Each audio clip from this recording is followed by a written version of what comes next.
Okay, so the new JBL Stage 250B bookshelf speakers. I've been living with these speakers for, I think it's been about 3 weeks now actually already.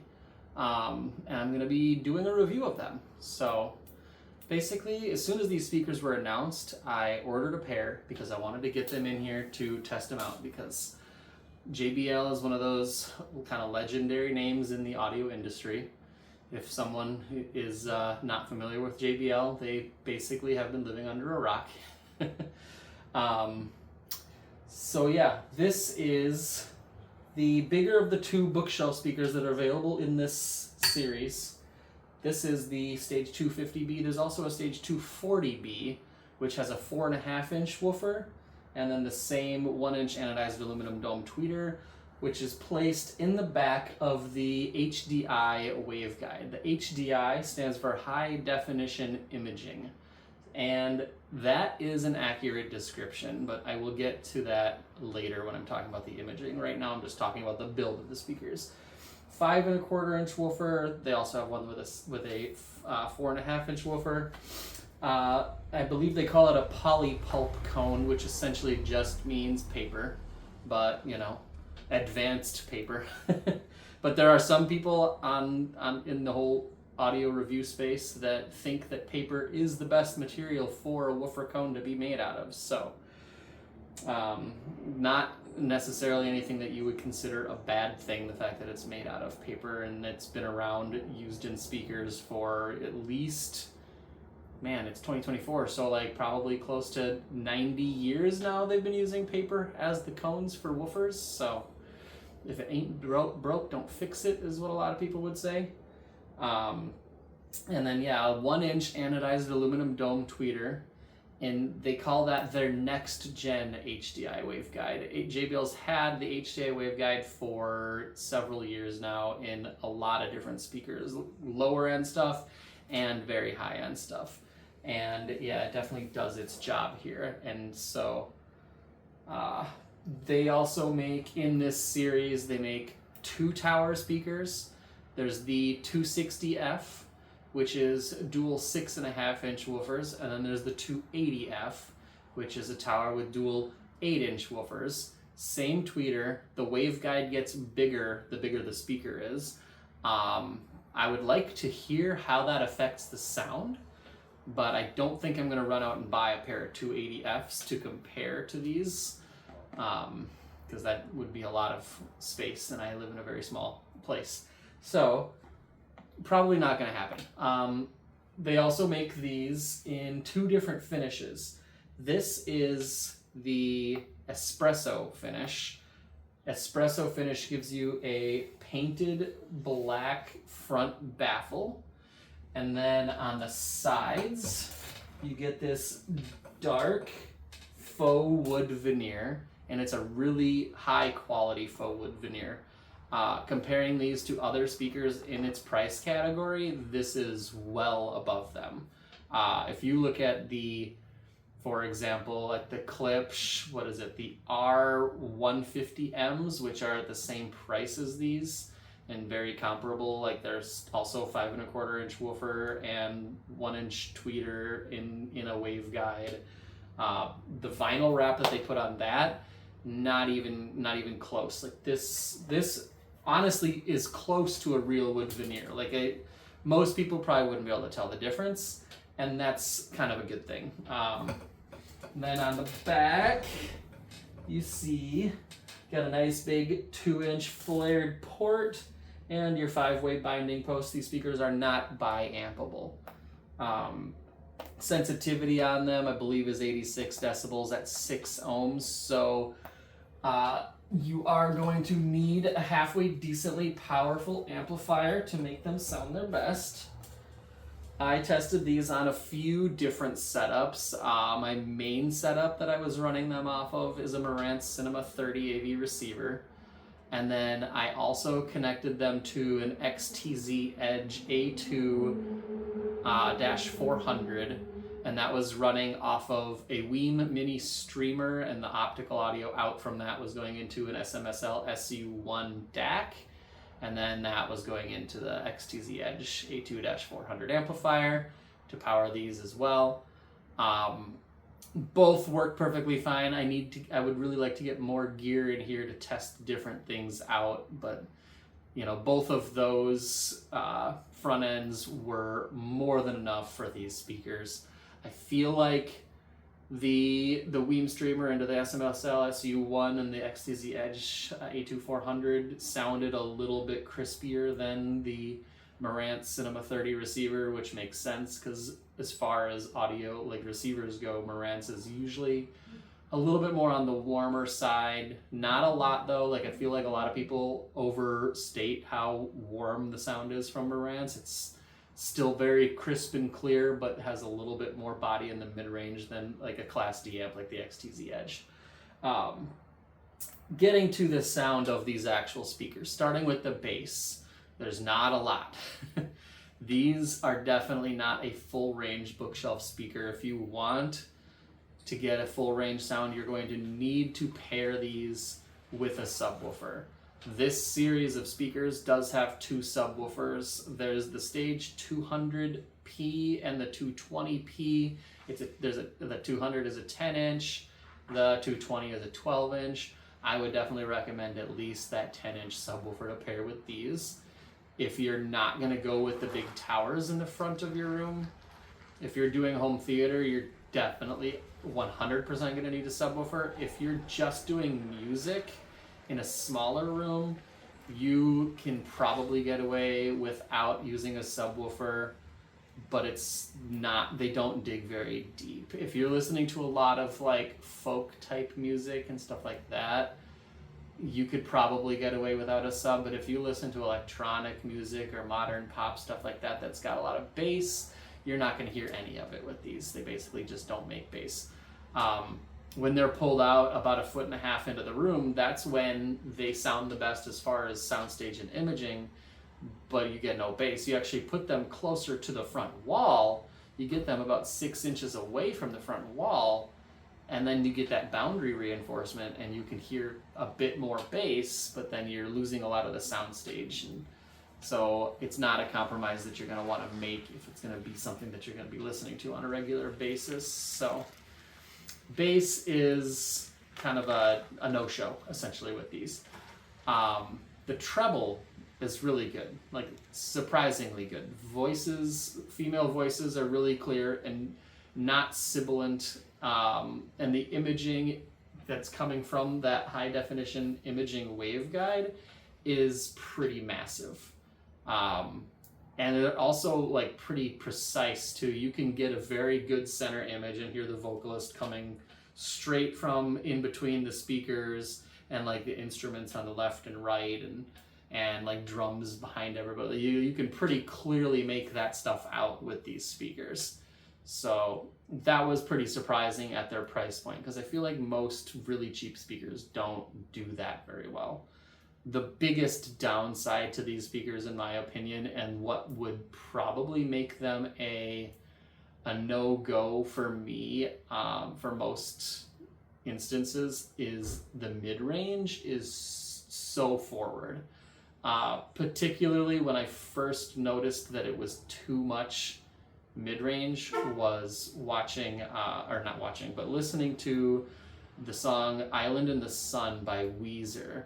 It's the first 30 seconds or so of that song sound great when it's the vocalists and the light guitar playing, but then when it gets into the rock guitar during the chorus of the song, if you have it at high volumes, that guitar sound is so forward and kind of shouty.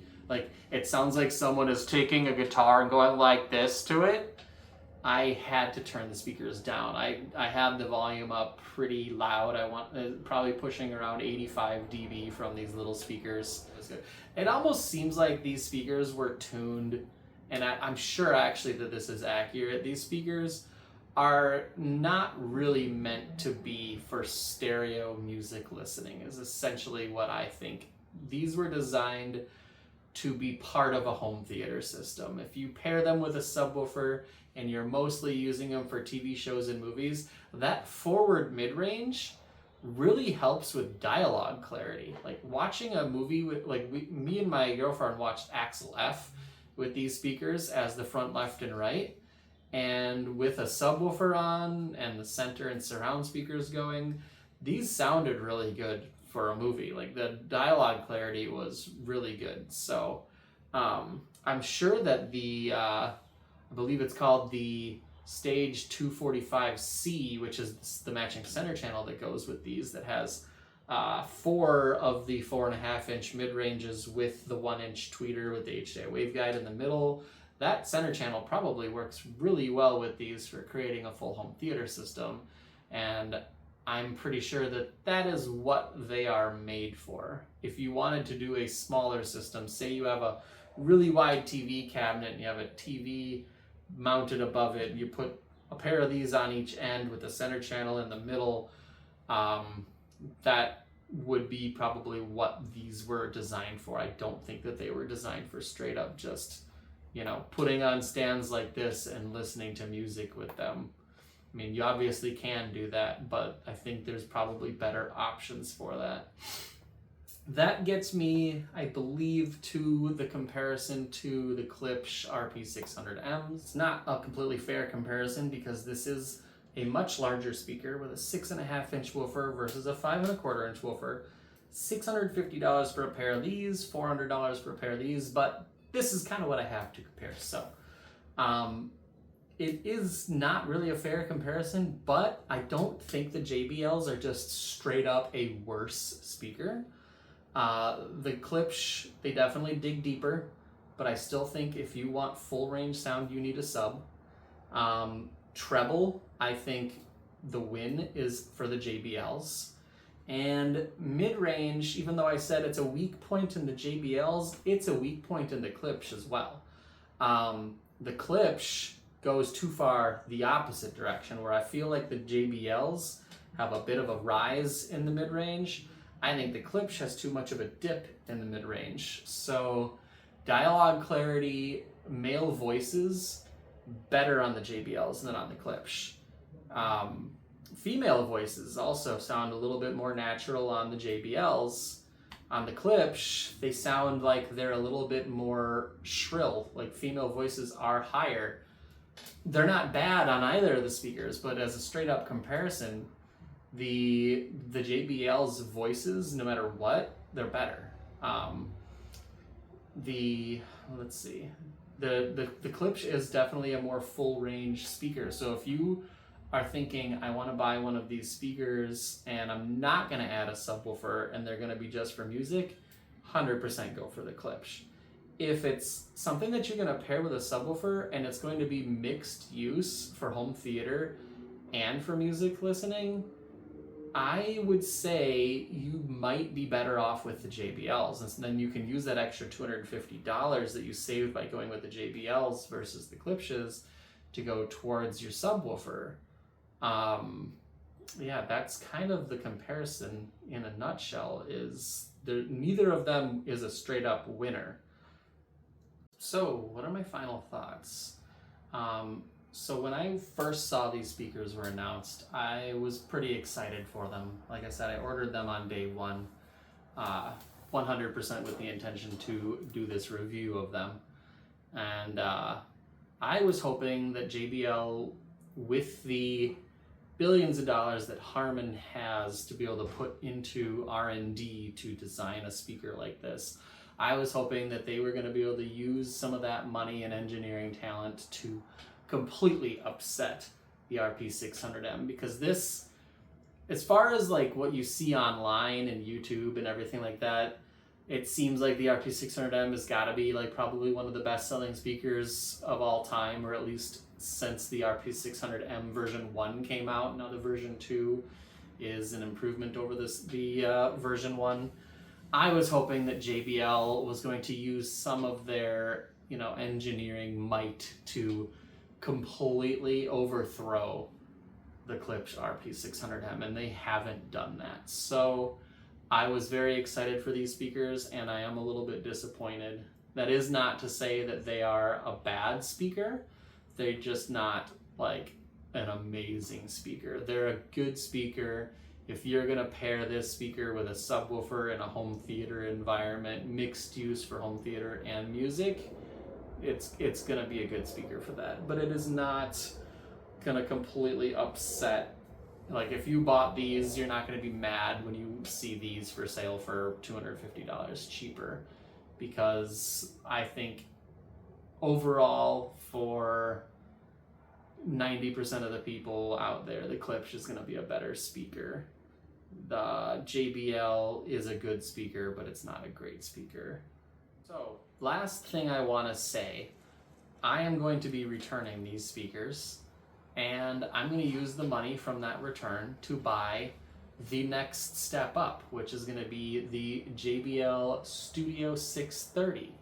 That I feel like is going to be a much more fair comparison to the Klipsch, because that is a 6.5-inch woofer and still uses the HDI waveguide, but it's a different tweeter technology. It's a compression dome tweeter or compression driver versus a conventional dome tweeter in a waveguide.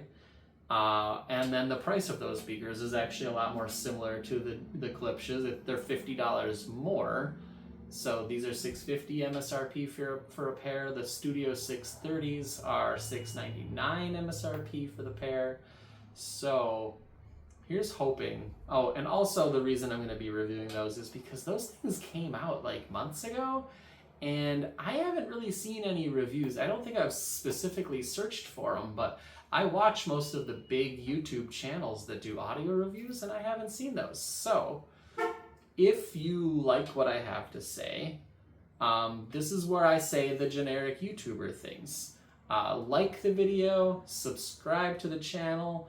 I'm hoping I'm going to start trying to regularly release videos once every 2 weeks, and if I am getting a lot of traction on these videos, then maybe I'll start trying to upload once per week.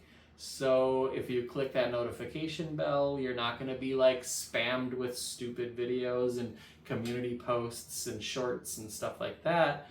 Yeah, I'm going to try to grow this channel and see if it can actually go somewhere. So yeah, subscribe, and hopefully in 2 weeks I'll be bringing you a video about the JBL Studio 630s. Thanks for watching. Bye.